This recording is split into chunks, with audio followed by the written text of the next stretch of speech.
Get ready for an unbelievable story of office intrigue and revenge, where a junior lawyer flips the script on his credit-stealing boss in the most ingenious way. Strap in for today's tale of cunning strategy, ProRevenge, and the battle for recognition in the cutthroat world of law. This opinion is shit, my boss told me. He'd been a lawyer for 3 years, and the firm assigned me to him for training, to show me, junior counsel, how to be a litigator. I disliked my boss for a number of reasons. He knew no law, and he expressed himself badly in writing. For a litigator, that's like strike 1 and 2, right there. And strike 3 was this: he had no balls. He was actually scared of going to court. I noticed this when he took me to assignment court one day, and when it was his turn to speak, his hands were shaking. He was scared in fucking assignment court, where all you do is set a trial date. "What's wrong with what I wrote?" I said. "Not what I asked for," he said, turning away. But when I checked the memo he'd emailed me 2 weeks earlier, I saw that the opinion I wrote was exactly what he asked for. I knew what was up. He was going to delete my dockets for writing the memo and then claim he did it himself, thus leaving quite a bit short of my docketing quota for the month.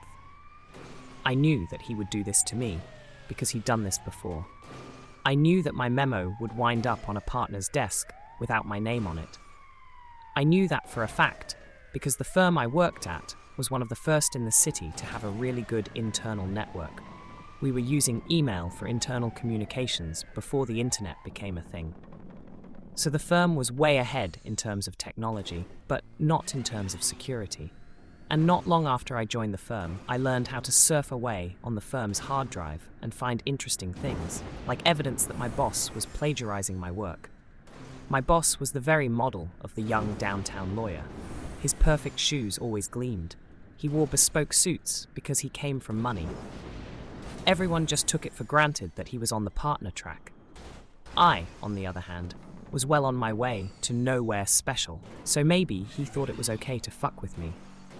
If so, that was a big mistake on his part. I didn't like having my billable hours fucked with. I seriously resented it, because I was already being targeted as one of the juniors who doesn't docket as much as he should, and I was getting pushback from the partner who headed our team. I told the partner what was going on, but he didn't care. It was like being back in middle school and showing up in the office with bruises on my face and the principal saying boys will be boys and sending me on my way. "You'll just have to work harder or smarter," the partner said when I reported the latest bullshit thing my boss did to me. I couldn't work harder. I was doing the usual 6 days a week lawyers downtown are forced to do, but I could work smarter. And that night, I thought up a plan. Christmas was coming, and I thought I'd give my boss a little present. It landed on his desk on December 24th, in the form of a memo purporting to be from the partner that my boss reported to. The partner was an old guy, and not really on board with emails and computers, so he did everything old school, on paper. So when my boss came in on December 24th and saw a memo on his desk from the partner with a legal research assignment, that wasn't unusual.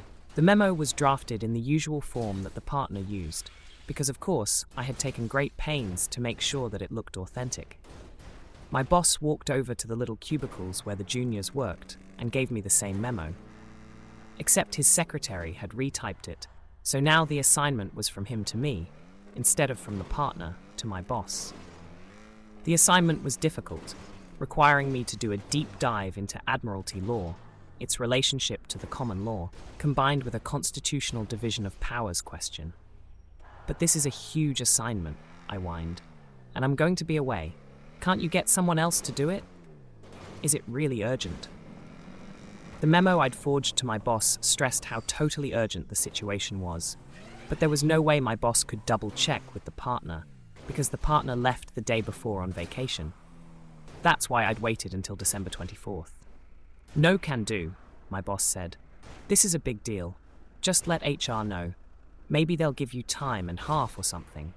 He turned his back and walked away, thinking he had ruined my holidays. But he was mistaken. You see, I'd written a paper for a third-year course that was basically the same thing as the research assignment in the memo. So the only work I had to do was to find the old floppy disk with the draft on it, fiddle with it a bit, and voila! A very detailed and very long memo on an obscure point of Admiralty law, with references starting back to Lord Coke's day. So I put the memo together and took my holidays as planned. I wasn't travelling anywhere, because I had no money, but I saw my family and stayed in town, and I made a point of dropping by the office during the holidays, sending an email or two, establishing that I was around, and docketing all my time for the huge amount of research I was allegedly doing. So the holidays end, and I'm sitting in my shitty little cubicle with a huge stack of work to do, and my boss comes up to me in one of his bespoke suits with a gold tie pin and cufflinks to match. He was wearing a gold watch too. He was dressed up, even for him, trying to make an impression of some kind. "Where's that memo? You were supposed to have it on my desk when I got back. I'm going into a meeting at noon." "Just finished it this morning," I said, handing him the lengthy memo that was still warm from the printer. My boss took the memo in his hands and felt its heft, and he smiled. Then he turned and walked away without a word. Just before lunch, I heard a commotion down the hall. It was a pretty loud commotion, as such things go, a loud fuck, and then a door was flung open. It was the partner, and he was screaming for my boss to get his ass into his office. Now, right now, as in immediately. I had the pleasure of watching my boss scramble down the hall. "Just what the fucking fuck is this?" the partner said, standing in the doorway to his office, and holding my handiwork at arm's length with his thumb and index finger, as if he were afraid that handling it would soil him. My boss mumbled something, and then the partner ushered him inside. I heard more shouting, then the sound of muffled excuses, and then more shouting from the partner. Then the door flung open again. Called in the 90s. "Get your ass in here too," the partner said, and I got my ass in there pronto. "Did you write this fucking memo?" the partner said. I took it from him and looked it over. "I wrote it. The cover page has been changed to remove my name, but other than that, it's mine. I spent all Christmas on it. Is there something wrong with it?" The partner exploded. "Is there something wrong with it? Something wrong? I'll tell you what's wrong with it. It's fucking useless. Totally useless." I explained that I'd followed my boss's instructions to the letter, and that I'd docketed more than 100 hours on it. At this, the partner really went nuts, and told me to go back to my desk and fetch him the memo from my boss. I brought it to him, and when he read it, his face went red. He told me I could leave, and I hauled ass out of there. From my little cubicle, I wasn't close enough to hear the full chewing out my boss got, but I heard the details through the grapevine over the next few days about how the partners were seriously pissed that my boss had wasted over 100 hours of a junior's time on a useless task that was obviously a prank. And how had my boss not realized that he was being pranked? Was he an idiot? I wasn't blamed at all, of course. I had been working under my boss's close supervision. My boss didn't get fired, but there were some good outcomes for me. For one thing, the partner told me to send him a copy of any memos I wrote for my boss, and that ended him taking credit for my work. My boss also stopped deleting my dockets for my research. Plus, I got a belated Christmas bonus for having to give up on my alleged vacation to write the stupid memo. I really hated working in that place, but whenever times were tough, I'd think back to the case of the forged memo, and that always brought a smile to my face. I hope you enjoyed that epic tale of sweet legal revenge. Remember to hit the like button, subscribe for more stories, and don't forget to share your thoughts in the comments below.